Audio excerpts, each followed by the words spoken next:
Welcome to my channel Living Linux. In this video I want to show you Wolfenstein Enemy Territory on the Racha Dragon Q6A with a Snapdragon chip. So you can still download the game from the Splash Damage website, and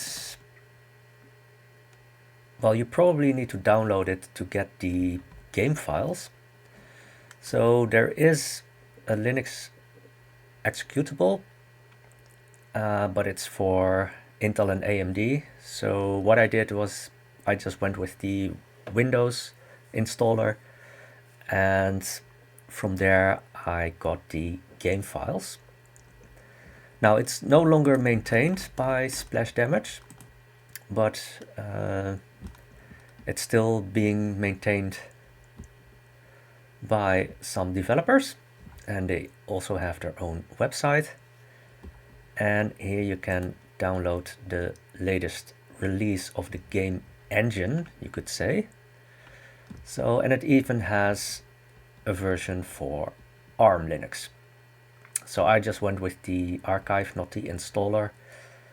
I'm guessing that if you want to run your own server, that's probably better to go with the installer. But if you just want to play the game, you can also go with the archive. So once you extract the archive, it will look like this, and you have to place the game files in the etmain directory, and from there you should be good to go.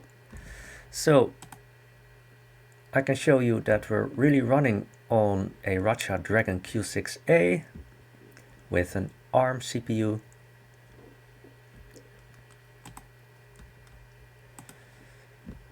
So I'm not really going to play the game because I'm not very good at first-person shooters. But the good part is that you can also just be a spectator.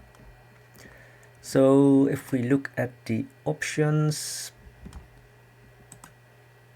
I don't think this is really interesting. So probably system. So here you can see the graphics settings. Didn't really change anything other than just go with the desktop resolution. So let's try to start a game. Oops.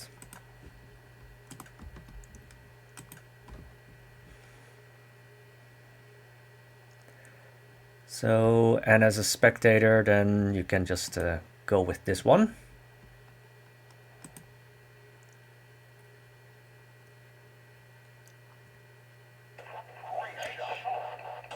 So, and if we press the mouse button, then we're going to follow one of the players, and that player can also be a bot. But I think this really looks playable on a ARM system.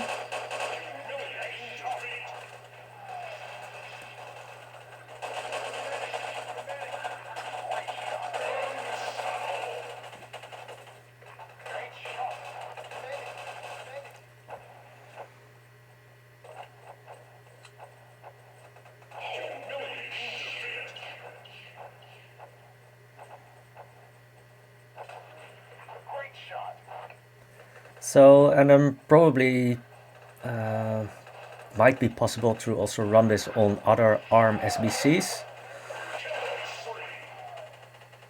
But I think the Racha Dragon Q6A is a good choice because it has very good OpenGL support.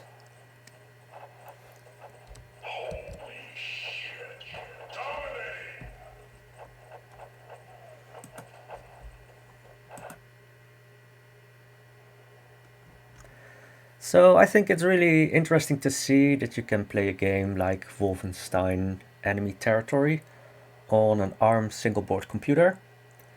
And I've also seen some other games that I want to test. You could say some classic games.